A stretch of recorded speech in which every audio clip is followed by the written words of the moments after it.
What's up everybody, Retro Gaming Guy here. So a while back I did a full review on my experience with EStarLand. EStarLand is an online retailer for game consoles, retro game consoles, games, accessories, controllers, all that good stuff.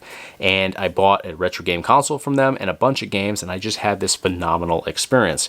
It was refreshing to see an online retailer that was actually doing what they advertised. They advertised refurbished consoles, and that's exactly what I received. The prices were fair as well, so especially on the games, really great prices actually on the games that I picked up from them too. Considerably less than all the other alternatives out there for retro game retailers. So had a great experience there. If you didn't see that video, click the link up here at the top of your screen or in the description. But if you did see that, then you know I talked about how EStarLand also offers repair services. So you can send your consoles to them if they're not working. They'll do a diagnostics check on them, figure out what needs to be fixed, and let you know what the cost would be to do those repairs for you. So I said in that video I'd love to check out their repair services, and finally I got a GameCube that came into me that I just couldn't figure out. I do a lot of repair stuff myself on a bunch of different consoles, and for the most part I get by pretty well. However, this GameCube I could not figure it out. It was weird because it worked sometimes and it had a very specific process in order to get it running. If I plugged everything in, powered it on no problem, displayed on screen, audio and video came through perfect. But what I would have to do is I'd have to let that GameCube sit and warm up for 10 minutes before it would actually read discs. If I just put a disc in there, powered it on, it would not read it. It would kick back an error message. If I booted it up first and waited anything less than 10 minutes exactly, it would do the same thing. It would just tell me that it couldn't read the disc and to check the user manual. If I waited just past 10 minutes, it warmed up enough where it would actually read the disc and I would be able to use it, as I was supposed to, without any limitations. It never cut out. It never gave me any problems from that point on. But it was annoying. If I want to play a game, I want to play a game then. I don't want to plan 10 minutes out for the console to warm up and, do its thing before it's ready to perform for me. So decided I'm going to send this console out to EStarLand, and that's exactly what I did. Went on their website. I actually reached out to them first just to figure out what the process was like. They were awesome. Their communication was great. They sent me an email back, I think like 12 hours later, telling me exactly what the process would be. So what we did was I went on their website and I checked out with a $15 diagnostic service, and you pay 15 bucks and that covers them inspecting your console. You have to pay for shipping it to them. So I shipped it, and luckily the GameCube is very compact and very light. I put it in one of those like priority boxes from USPS. I think it was like $7 or $8 to ship it priority.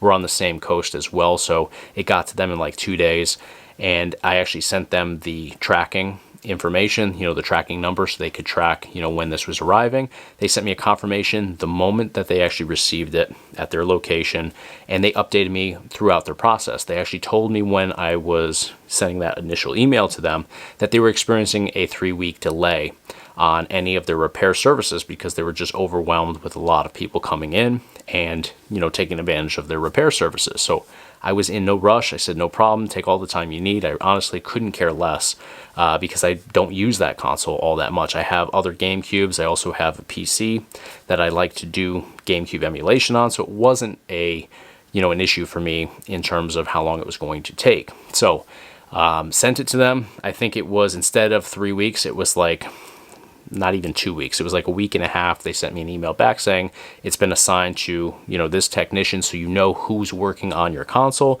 And then a day later, that technician sent me an email after he went through my console, tested everything out, and I'll actually read to you guys the email that I received.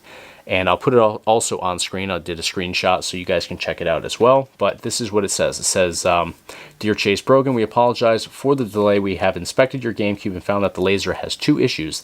The lens does have a layer of dust which needs to be cleaned off, and the track it rides on has grease that has dried and is actually falling off in dried pieces. So I actually did clean the lens on this because initially that's the first step you would take if you're having an issue with your disc not reading or your lens not reading the disc.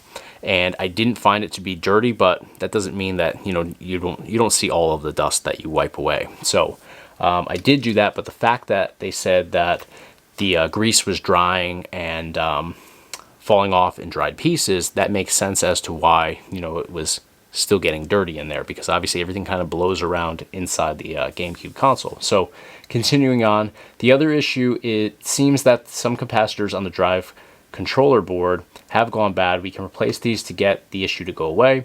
When the capacitors discharge, they cut out and won't let the drive work. But if they can build enough power inside, the drive works fine. And it seems to be what you were experiencing with this before.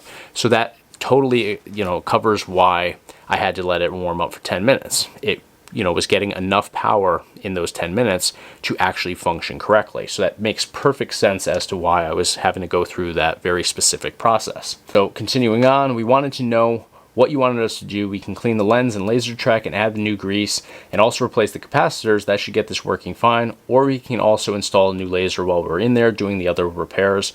So everything should be good and ready to go from that point on. Let us know and we'll proceed from there. So I decided, rather than, dealing with, fixing something that might come back and bite me in the ass later on, I said, you just replace the whole, lens, whatever the cost is, it is. I'd rather have peace of mind and, while it's there, just do it right the first time and not have to worry about, 6 months from now, another issue popping up with the lens. Let's just replace the damn thing.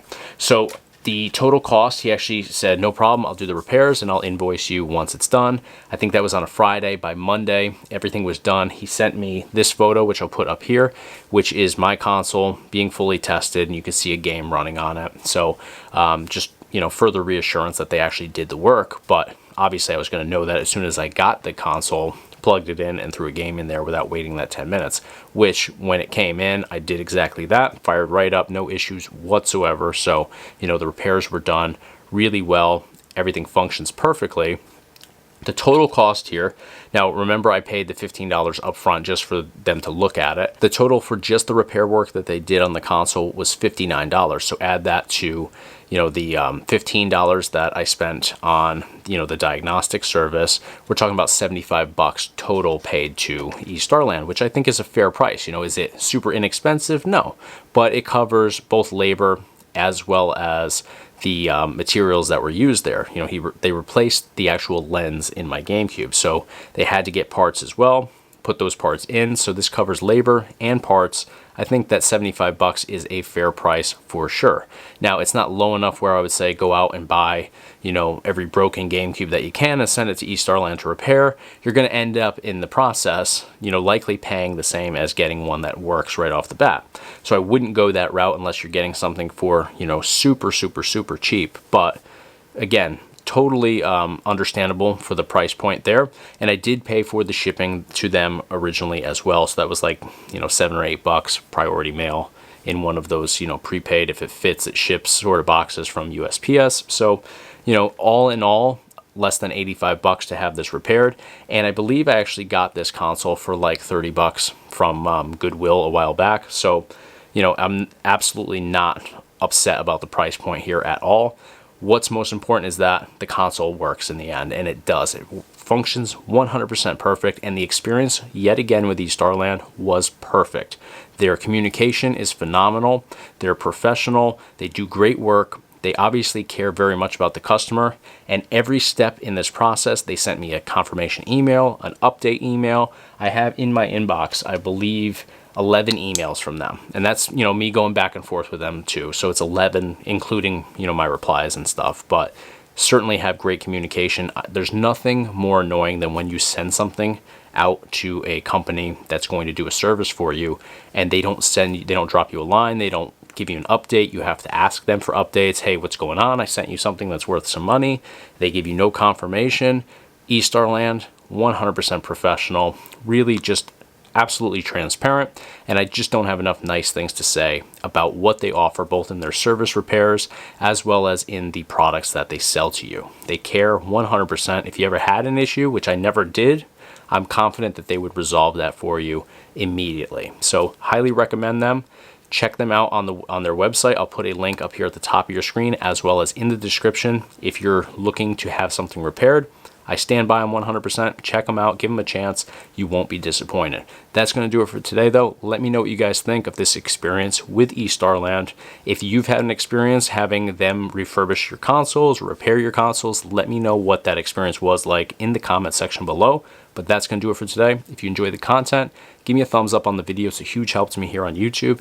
And of course, hit that subscribe button to stay in the loop for all future videos on the Retro Gaming Guy YouTube channel. Thanks for watching. I'll see you in the next video.